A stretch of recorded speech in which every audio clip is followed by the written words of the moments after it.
13장 13절. 바울과 및 동행하는 사람들이 바보에서 배 타고 밤빌리아에 있는 버가에 이르니 요한은 그들에게서 떠나 예루살렘으로 돌아가고 그들은 버가에서 더 나아가 비시디아 안디옥에 이르러 안식일에 회당에 들어가 앉으니라. 율법과 선지자의 글을 읽은 후에 회당장들이 사람을 보내어 물어 이르되 형제들아 만일 백성을 구원할 말이 있거든 말하라 하니 바울이 일어나 선짓하며 말하되 이스라엘 사람들과 및 하나님을 경외하는 사람들아 들으라. 이 이스라엘 백성의 하나님이 우리 조상들을 택하시고 애굽 땅에서 나그네 된 그 백성을 높여 큰 권능으로 인도하여 내사 광야에서 약 40년간 그들의 소행을 참으시고 가나안 땅 7 족속을 멸하사 그 땅을 기업으로 주시기까지 약 450년간이라. 그 후에 선지자 사무엘 때까지 사사를 주셨더니 그 후에 그들이 왕을 구하거늘 하나님이 베냐민 지파 사람 기스의 아들 사울을 40년간 주셨다가 패하시고 다윗을 왕으로 세우시고 전하여 이르시되 내가 이새의 아들 다윗을 만나니 내 마음에 맞는 사람이라 내 뜻을 다 알지 하시더니 하나님이 약속하신 대로 이 사람의 후손에서 이스라엘을 위하여 구주를 세우셨으니 곧 예수라. 그가 오시기에 앞서 요한이 먼저 그에게 세례를 이스라엘 모든 백성에게 전파하니라. 요한이 그 달려갈 길을 마칠 때에 말하되 너희가 나를 누구로 생각하느냐? 나는 그리스도가 아니라 내 뒤에 오시는 이가 있으니 나는 그 발에 신발끈을 풀기도 감당하지 못하리라 하였으니 형제들아 아브라함의 백성과 너희 중 하나님을 경외하는 사람들아 이 구원의 말씀을 우리에게 보내셨거늘 예루살렘에 사는 자들과 그들 관리들이 예수와 및 안식일마다 애우는 바 선지자들의 말을 알지 못하므로 예수를 정죄하여 선지자들의 말을 응하게 하였도다. 죽일 죄를 하나도 찾지 못하였으나 빌라도에게 죽여달라 하였으니 성경에 그를 가리켜 기록한 말씀을 다 응하게 한 것이라. 후에 나무에서 내려다가 무덤에 두었으나 하나님의 주자 가운데서 그를 살리신지라. 갈릴리로부터 예루살렘에 함께 올라간 사람들에게 여러 날 보이셨으니 그들이 이제 백성 앞에서 그의 증인이라. 우리도 조상들에게 주신 약속을 너희에게 전파하노니 곧 하나님이 예수를 일으키사 우리 자녀들에게 이 약속을 이루게 하셨다 함이라. 시편 2째 편에 기록한 바와 같이 너는 내 아들이라 오늘 너를 낳았다 하셨고 또 하나님께서 죽은 자 가운데서 그를 일으키사 다시 썩음을 당하지 않게 하실 것을 가르쳐 이르시되 내가 다윗의 거룩하고 믿는 은사를 너희에게 주리라 하셨으며 또 다른 시편에 일렀으되 주의 거룩한 자로 썩음을 당하지 않게 하시리라 하셨느니라. 다윗을 당시에 하나님의 뜻을 따라 선지자가 잡음으로 그 조상들과 함께 묻혀 썩음을 당하였으되 하나님께서 살리신 일은 썩음을 당하지 아니하였나니 그러므로 형제들아 너희가 알 것은 이 사람을 믿고 제사함을 너희에게 전하는 것이며 또 모세의 율법으로 너희가 의롭다 하심을 얻지 못하던 모든 일에도 이 사람을 힘입어 믿는 자마다 의롭다 하심을 얻는 이것이라. 그런즉 너희는 선지자를 통하여 말씀하신 것이 너희에게 주시라 하신다. 이르시되 보라 멸시하는 사람들아 너희는 놀라고 멸망하라. 내가 너희 때를 당하여 한 일을 행할 것이니 사람이 너희에게 일러줄지라도 도무지 믿지 못할 일이라 하였느니라 하니라. 그들이 나갈새 사람들이 청하되 다음 안식일로 이 말씀을 하라 하더라. 회당의 모임이 끝난 후에 유대인과 유대교에 입교한 경건한 사람들이 많이 바울과 바나바를 따르니 두 사도가 더불어 말하고 항상 하나님의 은혜 가운데 있으라 고나니라. 그 다음 안식일에는 온 시민이 거의 다 하나님의 말씀을 듣고자 하여 모이니 유대인들이 그 무리를 보고 시기가 가득하여 바울이 말한 것을 반박하고 비방하거늘 바울과 바나바가 담대히 말하여 이르되 하나님의 말씀을 마땅히 먼저 너희에게 전할지로되 너희가 그것을 버리고 음식으로 여기에 마땅하지 않는 자로 처하리로 우리가 이방인에게로 행하노라. 주께서 이같이 우리에게 명하시되 내가 너를 이방의 빛으로 삼아 너로 땅 끝까지 구원하게 하리라 하셨느니라 하니 이방인들이 듣고 기뻐하여 하나님의 말씀을 찬송하며 영생을 주시기로 작정된 자는 다 믿더라. 주의 말씀이 그 지방에 두루 퍼지니라. 이에 유대인들이 경건한 기부인들과 그 신의 이력자들을 선동하여 바울과 바나바를 피하게 하여 그 지역에서 쫓아내니 두 사람이 그들을 향하여 발에 티끌을 떨어버리고 이고니온으로 가거늘 제자들은 기쁨과 성령에 충만하노라. 아멘. 찬송가 288장 드리겠습니다.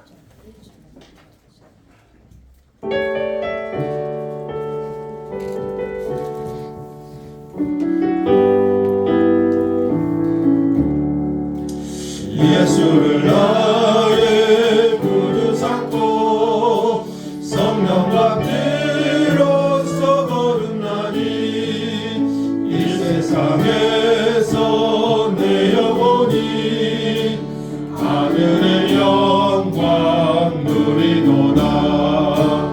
이것이 나의 간증이요 이것이 나의 찬송의 나 사는 동안 끊임없이 구주를 찬송하리로다. 온전히 주께 맡긴 내여 사랑의 음성을 듣는 중에 천사들 왕래하는 것과 하늘의 영광 보리로다. 이것이 나의 간증이요 이것이 나의 찬송의 샘나 사는 동안 끊임없이 구주를 찬송하리로다. 주 안에 기쁨 누림으로 마음의 풍랑이 잠겨나니 세상과 나는 간 곳 없고 구속한 주만 보이도다. 이것이 나의 간증이요 이것이 나의 찬송의 샘나 사는 동안 끊임없이 구주를 찬송하리로다.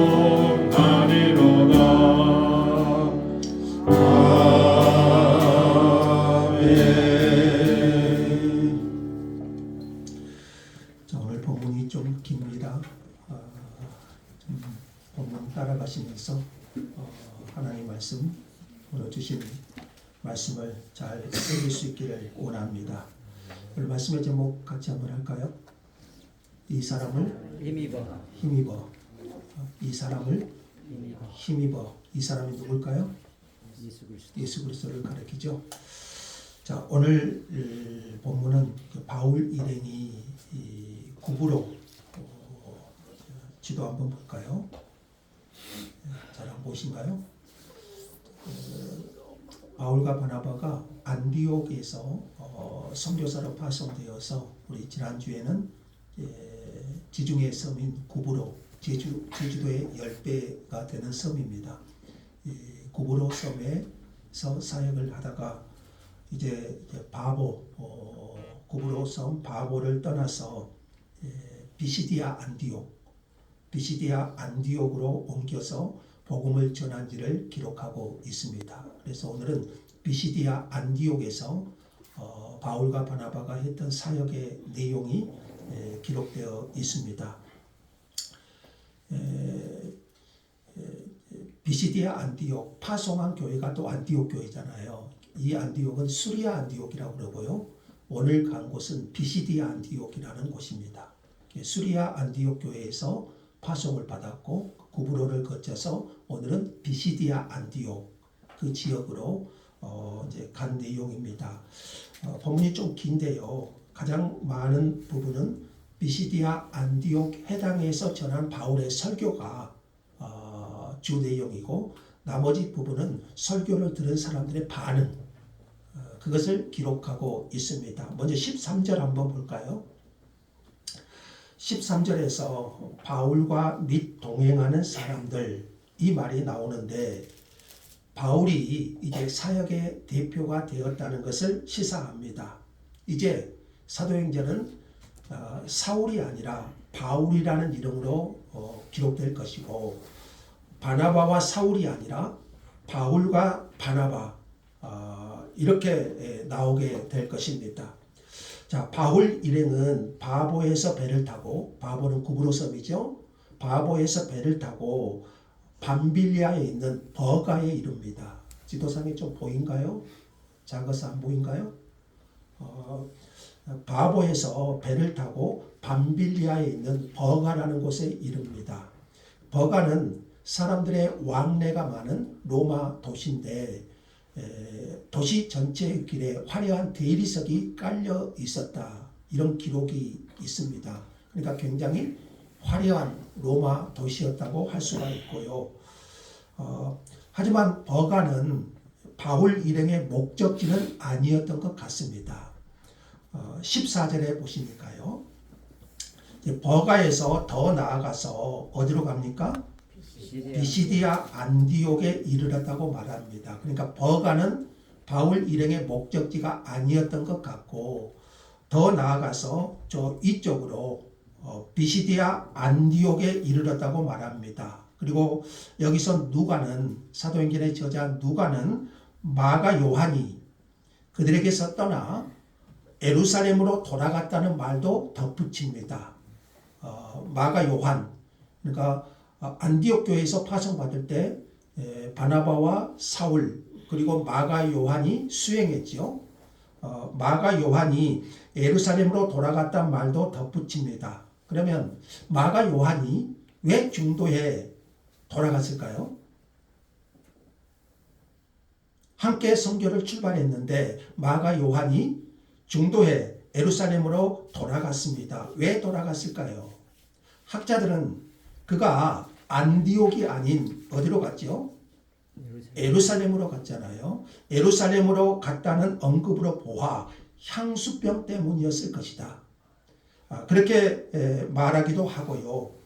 비시디아 안디옥으로 가는 길이 너무 험해서 중도에 포기했다고도 하고 바울이 삼촌 바나바하고 관계는 삼촌이잖아. 조카잖아요.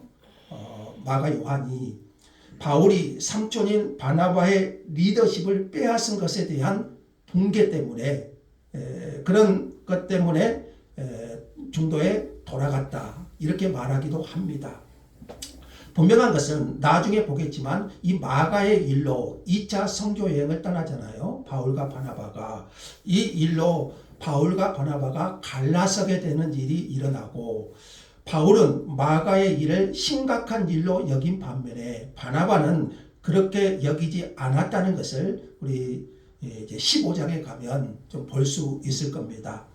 어쨌든 바울과 바나바는 버가를 지나서 어디에 도착합니까? 비시디아 안디옥에 도착합니다. 이곳 안디옥은 말씀드린 것처럼 바울과 바나바를 파송한 수리아 안디옥과 구별하기 위해서 비시디아 안디옥 이렇게 불립니다. 버가에서 비시디아 안디옥까지 그 거리를 보니까요 160km입니다. 상당히 좀 먼 거리죠. 160km의 거리인데 큰 산맥을 넘어야 되고 이곳에는 강도가 많기로 유명했다고 합니다. 바울과 바나바가 왜 이 험한 비시디아 안디옥을 선교지로 택했을지 의문이 듭니다. 바보에서 구브로섬 바보에서 누가 회심을 했죠? 총독 서기오 바울. 총독인 서기오 바울이 회개하고 예수를 영접했는데 그 서기오 바울 그 가족이 살고 있는 곳이 비시디아 안디옥이라고 말합니다. 그래서 서기오 바울이 구브로 바보에서 회심한 서기오 바울의 추천이 있었을 것이다. 그렇게 보기도 하고요. 또 총독은 편의를 봐주도록 안디옥 관리들에게 서신서, 추천서를 써주었을 것이다. 그래서 바울 일행이 비시디아 안디옥으로 가지 않았을까. 그러나 성경에는 이런 증거는 발견할 수는 없습니다. 자, 비시디아 안디옥에 도착한 바울 일행은 안식일에 해당에 들어갑니다. 유다가 멸망한 뒤에 유대인들은 뿔뿔이 흩어지는 과정을 거쳤습니다. 이들 흩어진 유대인들, 이들을 뭐라고 부르죠? 디아스포라 유대인, 디아스포라, 흩어진 유대인. 유다가 멸망할 때 유대인들은 뿔뿔이 흩어져요. 이들을 디아스포라 유대인이라고 부르는데 어디를 가든지 이 디아스포라 유대인 10명이 있으면 그곳에 뭐가 세워지냐면 회당이 세워집니다. 우리로 하면 뭐 교회 당이라고 해도 될 것 같고요. 회당이 세워질 수 있었습니다. 그래서 유대인들 10명이 모이면 회당이 있고요. 그 회당을 중심으로 종교, 교육, 행정, 정치 문제를 감독하는 공동체의 중심, 그게 바로 회당이에요. 그리고 이 회당에는 혈통적 유대인들뿐만 아니라 흩어진 디아스포라, 혈통적 유대인뿐만 아니라 유대계로 개종한 하나님을 경외하는 사람들, 다시 말하면 이방인들 중에 유대계로 개종한 사람, 이것을 사도행전에서는 하나님을 경외한 사람들 이렇게 표현을 합니다. 그래서 회당은 유대교의 관심과 호의를 가진 이방인들을 만날 수 있는 곳이기도 합니다. 물론 혈통적 유대인들이 있지만 유대교에 관심이 있는 이방인들을 만날 수 있는 곳, 그것이 바로 어디였다고요? 회당이었어요. 우리는 앞으로 바울이 가는 곳마다 먼저 회당을 찾아가서 복음을 전하는 것을 보게 되는데 이것은 사도 바울의 선교 전략이었습니다. 자, 유대인의 안식일 회당 예배가 있어요. 유대인의 안식일 회당 예배는 굉장히 중요했는데요. 그 중에서 가장 중요한 순서는 성경을 읽는 순서, 성경을 읽는 순서가 매우 중요했는데 지도자들은요, 그것을 해설해 주었는데 이것이 일종의 설교라고 할 수가 있습니다. 성경을 읽어주고 지도자들이 그 성경을 해설해 주는 이것이 일종의 설교라고 할 수가 있어요. 그날도 율법과 선지자의 글 15절 한번 볼까요?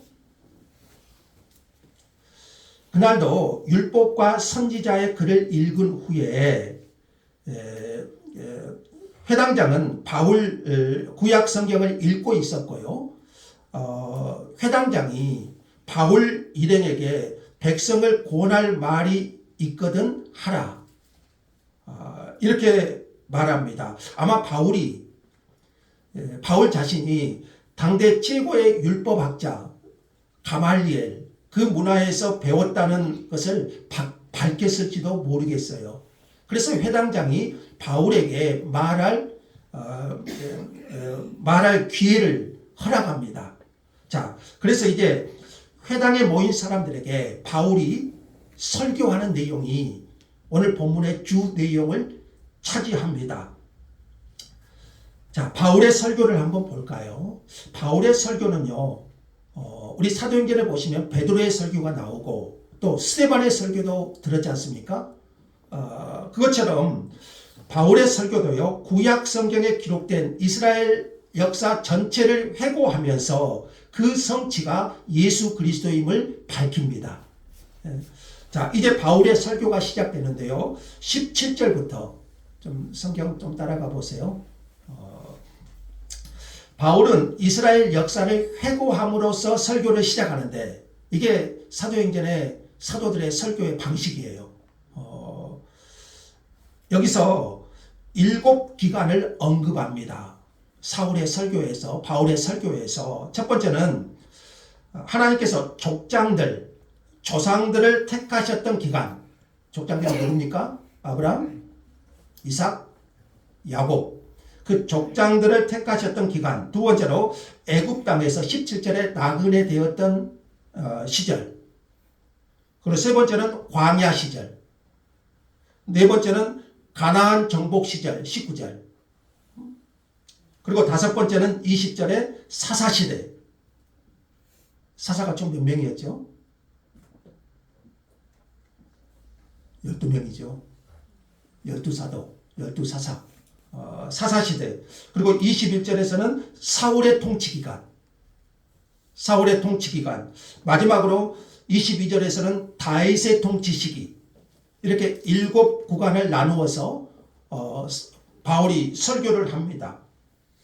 19절에 특별히 450년간을 언급하는데 이것은 아마 애굽에서 400년, 그리고 광야 몇 년이죠? 40년. 그리고 가나안 정복전쟁 10년. 이렇게 해서 450년 기간을 아마 말한 것 같고요. 바울이 긴 이스라엘 역사를 회고함으로 그의 설교를 시작한 이유가 뭘까요? 베드로의 설교도 그렇고 스데반의 설교도 그랬고요. 오늘 본문의 사울의 설교도 바울의 설교도 긴 이스라엘 역사를 회고하면서 설교를 시작한 이유가 뭘까요? 예수 그리스도를 소개하기 위해서입니다. 아멘. 자, 이것을 위해 아브라함부터 시작한 이스라엘 역사를 다윗에서 멈춥니다. 자, 22절을 보시면 하나님께서 다윗을 내 마음에 합한 사람, 그리고 내 뜻을 다 이루리라, 이렇게 하신 인물입니다. 이 사람이 누구죠? 다윗이죠. 바울은 이렇게 구약 성경을 자유롭게 넘나들면서 결국 내 마음에 맞는 사람, 내 뜻을 다 이룰 사람, 그 사람이 다윗의 후손으로 오실 메시아 예수 그리스도라고 말하는 겁니다. 자, 그렇게 23절이 연결됩니다. 같이 한번 읽어보죠. 23절 다 같이요. 하나님이 약속하신 대로 이 사람의 후손에서 이스라엘을 위하여 구주를 세우셨으니 곧 예수라. 예. 지금 바울이 이것을 설명하기 위해서 다윗에서 역사를 멈추고 내 마음에 합한 사람, 내 뜻을 다 이룰 사람, 그 사람이 바로 다윗의 후손으로 오실 메시아 예수 그리스도이심을 설명하는 거예요. 자, 예수님이 메시아이신 근거는 두 가지입니다. 예수 그리스도가 우리의 메시아이신 것을 근거는 두 가지. 하나는 다윗의 자손으로 오셨다는 것이고, 두 번째는 그가 하나님의 뜻을 이루는 분으로 오셨다는 겁니다. 자, 이것을 확증하기 위해서 바울은 세례 요한과 그의 증거를 설명합니다. 자, 세례 요한이 누굽니까? 예수님이 오시기 전에 주님의 길을 예비한 그런 선구자, 그가 세례 요한이었고요. 그는 사람들이 자기에게 몰려오니 내가 그리스도가 아니고 내 뒤에 오시는 이가 있는데 그분이 그리스도시고 나는 그분의 신발끈을 풀기도 감당하지 못할 사람이다, 이렇게 증거합니다. 자, 이렇게 세례 요한이 증언한 그분이 바로 예수 그리스도시죠. 자, 바울은 이제 이스라엘 역사의 성취, 그러니까 바울이 이스라엘 역사를 설교한 것은요, 그 이스라엘 역사의 성취가 누구시죠? 예수 그리스도라는 거예요. 이스라엘 역사에서 예언하시고 말씀하신 그 모든 성취의 절정, 그분이 바로 예수 그리스도이심을 소개하기 시작합니다. 자, 26절을 보시면 하나님은 아브라함의 후손과 하나님을 경외하는 사람들에게 먼저 뭘 보내셨습니까? 구원의 말씀을 보내셨습니다. 그러면 여러분, 구원의 말씀이 누구신가요? 구원의 말씀이 누구신가요? 예수 그리스도, 인간의 몸을 입고 이 땅에 오신 예수님이요. 그러니까 이스라엘 역사의 성취, 아브라함과 그의 후손들에게 약속하신 그 구원의 말씀, 그가 누구시라고요? 예수 그리스도. 성경에 약속하신 대로 구원의 말씀이신 예수 그리스도를 보내신 겁니다. 하지만 예루살렘에 사는 자들과 그 관리들은 이 예수님을 알아보았나요? 알아보지 못하고 정죄했어요. 예수님이 오셨을 때 그 예수님을 죽이기로 했지만 제목을 찾을 수가 없었죠. 그래서 빌라도에게 넘겨주었고 결국 예수님을 십자가에 달려 죽게 만들었습니다. 그런데 이 모든 것은 우연이 아니었습니다. 오늘 본문에도 말한 것처럼요, 그 모든 것은 우연이 아니고 성경에 그를 가리켜 기록한 것을 다 응하게 하려 하심이라. 그러니까 예수님의 십자가의 죽으심은 우연히 발생한 사건이 아니고 구약 성경에 예언된 사건이라는 것이죠.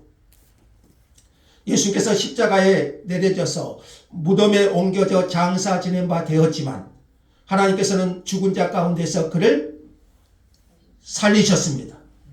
살아나신 예수님은 갈릴리에서 예루살렘까지 제자들에게 40일 동안 보이셨고 그 목격자들이 지금도 살아 있습니다.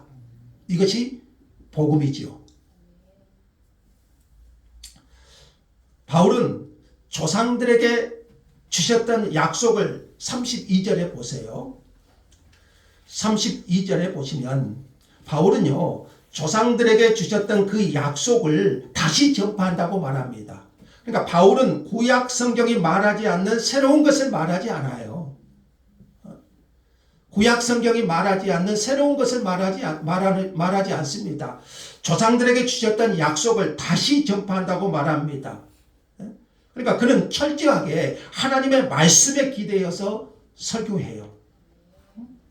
바울은 하나님께서 예수님을 일으키심으로 조상들에게 하셨던 약속을 이루어 주셨다고 말합니다.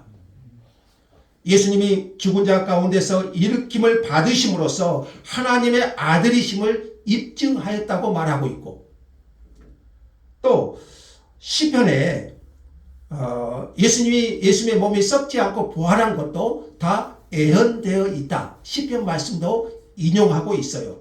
바울은 이렇게 예수님의 십자가의 죽음과 부활이 실제 일어난 사건일 뿐만 아니라 구약 성경의 예언된 말씀임을 보여줍니다.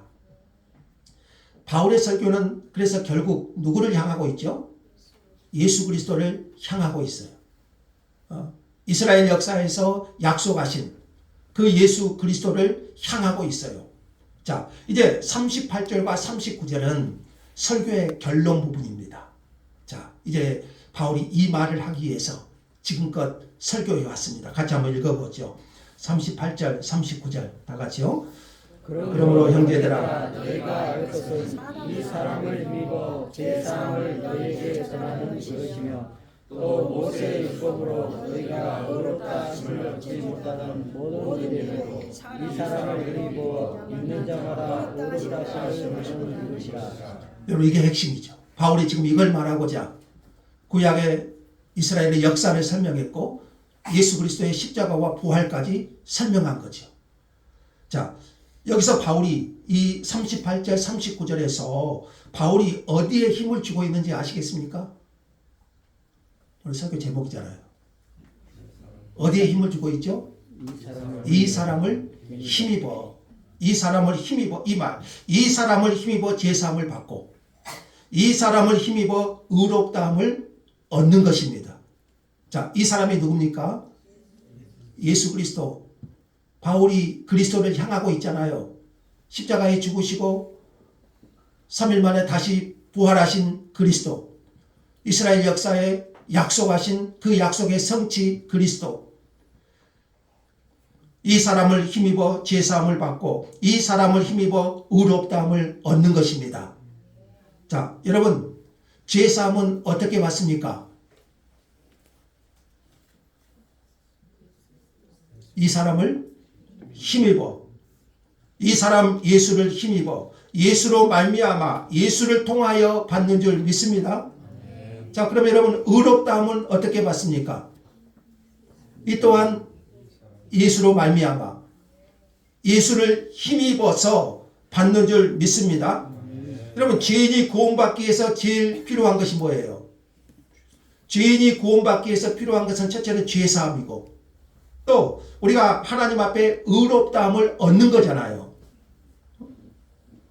이 모든 것이 우리 스스로에게서 나온 것이 아니고, 여러분, 죄사함과 의롭다함을 받는 것은 우리 스스로에게서, 내 자신에게서 나온 것이 아니고 오직 예수 그리스도를 힘입어서 나오는 것이라고 바울은 강조하고 있는 거예요. 여러분, 스스로가 죄인인 것을 인식한다면, 여러분 스스로 죄인인 것을 인식한다면 그에게 이보다 더 좋은 복음은 없어요. 오직 예수 그리스도를 힘입어서 죄사함을 받고 오직 예수 그리스도를 힘입어서 의롭다 하심을 얻는 것. 여러분, 이것이 죄인에게 최고의 복음 아닌가요? 자, 바울은 이렇게 해서요, 하박국 1장 5절 말씀을 인용해서 심판을 경고합니다. 자, 40절 보세요. 자, 그런즉 너희는 선지자들을 통하여 말씀하신 것이 너희에게 미칠까 상가라. 무슨 말이냐면, 이게 41절에 하박국 말씀을 인용한 건데, 이 복음을 거절하는 자에게 미칠 화를 경고합니다. 이 복음을 거절하는 자에게 미칠 화. 여러분, 복음은요, 영접하는 자에게 구원을 주실 뿐만 아니라 이 복음을 거절하는 자에게는 뭐가 미칩니까? 화가 미친다는 거예요. 그래서 보라, 멸시하는 사람들아, 너희는 놀라고 멸망하라. 41절에 그렇게 말해요. 유대인들이 매 안식일마다 회당에서 하나님의 말씀을 들었잖아요. 매 안식일마다 회당에서 하나님의 말씀을 들었는데 예수님을 거부한 것처럼 그 말씀을 멸시하며 그분을 멸시하지 말라는 거예요. 그분을 멸시하는 자는 화를 당할 수밖에 없음을 경고해요. 바울은 복음을 전하고요, 그대로 예수를 믿으면 죄사함과 의롭다함을 받는다, 여기에 끝나는 것이 아니라 그 복음을 멸시하는 자에게는 화가 미칠 것을 경고하고 있는 거예요. 자, 그러면 이 비시디아 안디옥 회당에서 한 바울의 설교에 대한 반응을 한번 살펴보겠습니다. 이제 42절부터인데요. 그 바울의 설교에 대한 반응이 어떻습니까? 대체로 반응은 호의적이었어요. 자, 바울과 바나바가 회당을 나갈 때 42절에 보니까요, 사람들은 다음 안식일에도 와서 말씀을 해달라고 간청합니다. 여러분, 이게 좀 우리에게도 좀 소원이 있었으면 좋겠어요. 다음 안식일에도, 다음 주일에도 이 사도행전 말씀을 듣기를 원한. 자, 심지어 안식일까지 기다릴 수 없다는 듯이 회당 모임이 끝난 후에 유대인과 유대교에 입교한 경건한 사람들이 바울과 바나바를 따르면서 두 사도와 더불어 말하기를 원해요. 다음 안식일까지 기다릴 수가 없다. 이들은 예수 그리스도의 복음을 더 듣기를 원했어요. 할렐루야. 이것이 최고의 반응이죠.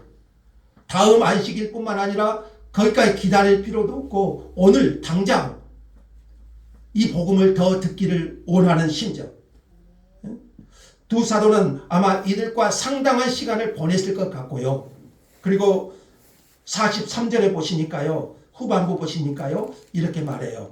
항상 하나님의 은혜 가운데 있으라. 아멘. 항상 하나님의 은혜 가운데 있으라. 이렇게 권하고 헤어집니다. 자, 그들은 말씀을 들음으로써 믿음이 생겼고 성령의 거듭나는 역사를 경험했습니다. 이것을 갈라디아에서 바울은 이렇게 씁니다. 같이 한번 읽어보죠. 다 같이요.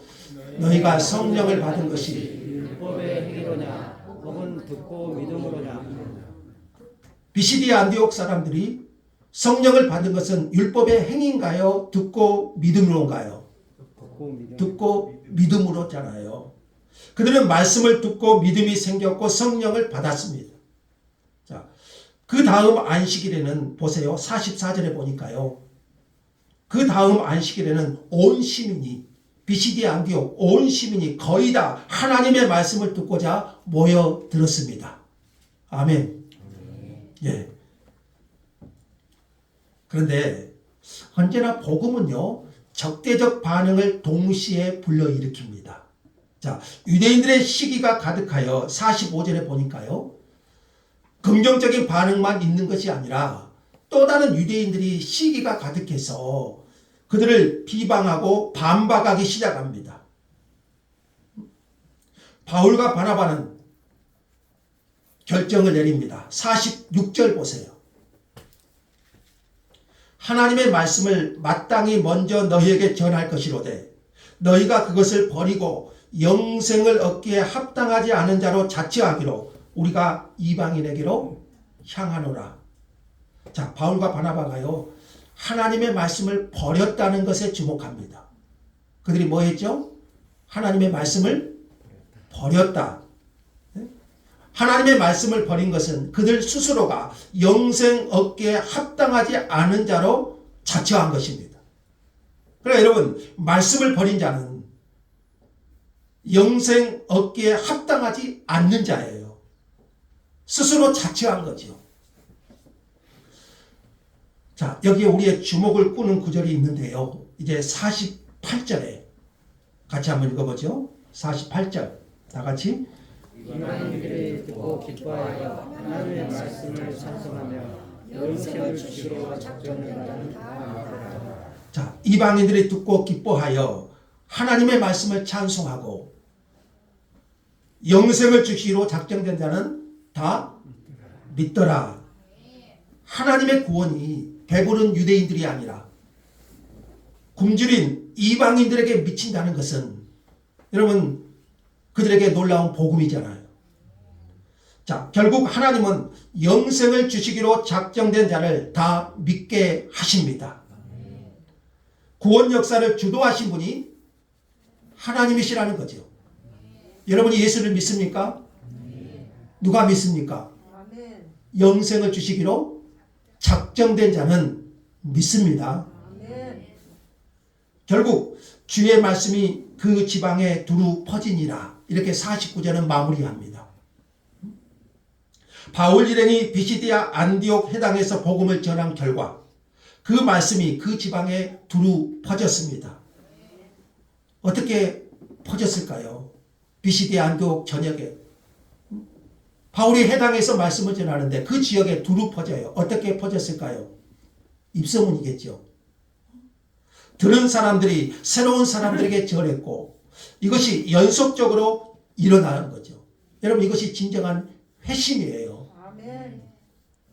그것은 부인할 수 없는 어떤 일이 그들에게 일어났다는 것이고 내 안에 예수가 들어왔다는 것이고 그래서 그들은 그것을 전하지 않고는 견딜 수 없었던 것이죠. 나중에 바울이 데살로니가 교회에서도 이렇게 쓴 적이 있어요. 같이 한번 읽어보죠. 끝으로 형제들아, 너희는 우리를 위하여 기도하기를 주의 말씀이 너희 가운데에서와 같이 퍼져나가 영광스럽게 되고, 데살로니가에서도 그런 일이 일어나요. 주의 말씀이 퍼져나가. 자, 복음이 전파되는 모든 곳에서 그런 일이 일어난 거예요. 자, 하지만 적대적인 유대인들은 경건한 기부인들과 시내의 유력자들을 선동했고요. 결국 바울과 바나바를 박해해서 그 지역에서 쫓아내는 데 성공합니다. 결국 바울과 바나바는 그 지역에서 쫓겨나고 이고니온이라는 곳으로 결국 가게 됩니다. 근데 이 두 사람은 그들을 향해서 발에 티끌을 떨어버리고 이고니온으로 가는데요. 이것은 복음을 거부하는 자들에 대한 책임을 강조해요. 바울은 복음을 전했죠. 근데 그들은 복음을 영접하지 않고 거부하죠. 그래 거부하면 거부한 대로 그대로 끝난가요? 그들에게 뭐가 미친다고 했죠? 화가 미친다고 했잖아요. 그래서 바울은요, 영접하지 않는 그들에게 발을 티끌을 떨어버리고 그 책임은 이제 누구에게 있습니까? 거부한 자신들에게 있는 거잖아요. 자, 누가는 잊지 않고 마지막 말을 덧붙입니다. 52절. 이제 다 왔습니다. 제자들은 기쁨과 성령이 충만하니라. 이것이 언제나 복음이 하는 일이잖아요. 여러분, 복음이 하는 일이 뭡니까? 복음이 여러분의 안에서 하는 일이 뭔가요? 기쁨과 성령이 충만하니라. 안디옥에 남겨진 새로운 예수의 제자들. 자, 이들은 바나바와 바울의 추방으로 낙담하기보다 이제 지도자들이 추방되었으니 낙담할 수 있잖아요. 그러나 그들은 오히려 기쁨과 성령이 충만해요. 예수 그리스도는 성령 안에서 그들을 결코 떠나지 않으실 겁니다. 그리고 그들에게 전해진 하나님의 복음은 그들 안에서 일하시고 성령으로 말미암아 기쁨과 성령의 충만한 은혜를 그들에게 더해 주실 것입니다. 자, 오늘 본문을 통해서요, 우리에게 주시는 교훈이 분명히 있죠. 자, 먼저는요, 영적인 사역의 성공은 하나님께 달려 있습니다. 자, 영생을 주시기로 작정된 자는 다 믿더라. 이렇게 나오죠. 이것은 우리의 책임을 무시하는 말이 아닙니다. 하나님께서는 인간에게도 책임을 맡기셨어요. 그러나 모든 것이 우리에게 달려있다고 말하지 않습니다. 여러분, 사역의 성공은 하나님께 속한 거예요. 어떤 이들은 신실하게 복음 사역을 감당하지만 겉보기에 성공적이지 않는 반면에 어떤 분은 신실하지 않음에도 불구하고 사역의 성공을 거두는 경우도 있습니다. 이것은 하나님의 주권에 속한 일이라는 거예요.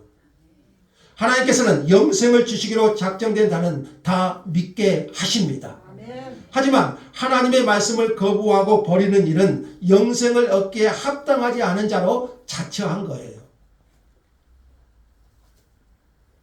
그 책임을 우리에게 경고하고 말씀하시는 거죠. 자, 이와 함께 우리는 하나님의 복음에 대한 반응은 언제나 두 관리라는 것을 생각할 수 있어요. 바울이 전한 복음에 대하여 호의적인 사람이 있는 반면에 적대적인 사람들도 있었죠. 자, 예수님이 말씀을 전하실 때도 다 믿었나요? 그렇지 않아요. 사도들이 말씀을 전했을 때도 호의적인 반응이 있는 반면에 적대적인 반응이 있어요. 교회 역사도 그러합니다. 모두가 반기고 모두가 좋아하는 복음은 있을까요? 없어요. 그런 것은 복음이 아닙니다. 복음 때문에 사랑을 받기도 하고 복음 때문에 미움을 당하기도 합니다. 이것은 예수님의 제자들의 삶에서 결코 피할 수 없는 경험이에요. 그러니 복음의 일꾼은 이것을 두려워하지 않아야 됩니다. 복음을 받은 사람이 있고 복음을 거부하는 사람이 언제나 있다는 거예요. 자, 그리고 오늘 본문을 통해서 여러분 바울의 설교를 들었어요. 바울의 설교는 온전히 예수 그리스도를 향하는 것이었습니다. 바울은 자신의 경험을 말하거나 사실 바울이 설교한다면 어떤 것을 전해주고 싶겠어요? 저 같으면 그럴 것 같아요. 다메섹 도상에서 그 예수를 만났던 경험을 그리고 3층정에 갔다 왔던 그 경험을 말할 수 있을 것 같아요. 그렇지 않겠어요? 그런데 바울은 그런 이야기는 하지 않아요. 바울이 한 이야기는 뭐죠? 바울의 설교의 핵심은 뭐죠? 구약의 기초에서 구약에 예언한 예수 그리스도를 향하고 있는 거죠. 설교는 설교자 자신을 높이는 것이 아닙니다. 설교자 자신의 지식을 전하는 것도 아닙니다. 아무리 변화된 삶의 경험이라 할지라도요. 그것이 복음의 진정성은 보여줄 수는 있어도 그것 자체가 복음은 아닙니다. 자, 우리는 이렇게 말할 수 있어요. 예수님이 내 삶을 변화시켰습니다. 이렇게 말할 수 있어요. 근데 그것이 복음인가요? 그건 복음이 아니에요. 복음은 뭔가요? 복음은 하나님께서 예수 그리스도 안에서 우리를 위해 행하신 일, 즉 그의 삶과 죽음 그리고 부활입니다. 한마디로 하면 복음은 예수 그리스도를 드러내는 겁니다. 예수 그리스도의 십자가와 그 죽으심과 부활, 그 예수님께서 저와 여러분을 위해서 하신 일, 그게 복음이지요. 그래서 이 복음을 말하는 것이 설교자의 소명이고 모든 그리스도인의 소명입니다. 자, 마지막으로요. 저는 여러분에게 도전하고 싶은 것이 있습니다. 왜 유대인들은 매 안식일마다 회당에 나와서 뭘 듣죠? 하나님의 말씀을 들었죠. 오늘 본문에도요. 유대인들은 매 안식일마다 회당에 나와 하나님의 말씀을 들었지만 그 말씀에서 예수를 알아보지 못하고, 여러분 구약 성경에 가리키고 있는 것이 뭐라고 했죠? 예수 그리스도. 이스라엘 역사에서 그 성취, 이스라엘 역사의 성취가 누구를 가리킨다고 했죠? 예수 그리스도다. 여러분 구약의 선지자들의 메시지의 핵심이 예수 그리스도시잖아요. 그런데 왜 유대인들은 매 안식일마다 회당에 나와서 그 선지자들의 말을 들었으면서도 예수를 알아보지 못하고 정죄했을까요? 이해가 되신가요? 그들은 안식일마다 회당에 갔고 성경 말씀을 들었지만 예수님을 정죄했고 하나님의 말씀을 버려 대적했습니다. 그들은 회당 안에 있었지만 예수님을 보지 못했습니다. 왜 그랬을까요? 그들은 그저 종교인들 뿐이었습니다. 종교인들이었을 뿐입니다. 여러분 지금도 똑같은 일이 일어나고 있어요. 여러분은 매주일 열심히 교회당에 나와서 예배를 드리고 매주일 하나님의 말씀을 들으면서도 정작 예수님께로 가지 않을 수도 있다는 거예요. 여러분 오늘 또 하나님의 말씀을 들었습니다. 여러분이 오늘 들은 말씀, 이 말씀에 대한 여러분의 태도는 무엇인가요? 여러분은 더 주님을 원하게 되었고 더 주님의 말씀을 사모하게 되었습니까? 여러분은 해당 모임 후에 바울과 바나바를 따르면서 더 많이 듣기를 원했던 사람들의 그 간절하고 주린 마음이 여러분 일어납니까? 나도 이 복음을 계속해서 더 듣고 싶다. 그런 간절한 주린 마음이 여러분에게 주어진가요? 저는 바울이 권했던 것처럼 여러분이 항상 하나님의 은혜 가운데 머물러 있기를 권면합니다. 여러분은 그러기를 정말 원하시기를 바랍니다. 하나님의 은혜 가운데 머물러 있으라.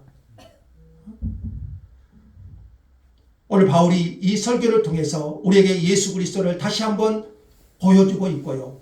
우리의 모든 신앙의 핵심이 그 예수 그리스도를 향해야 됨을 다시 한번 우리에게 가르쳐 주십니다.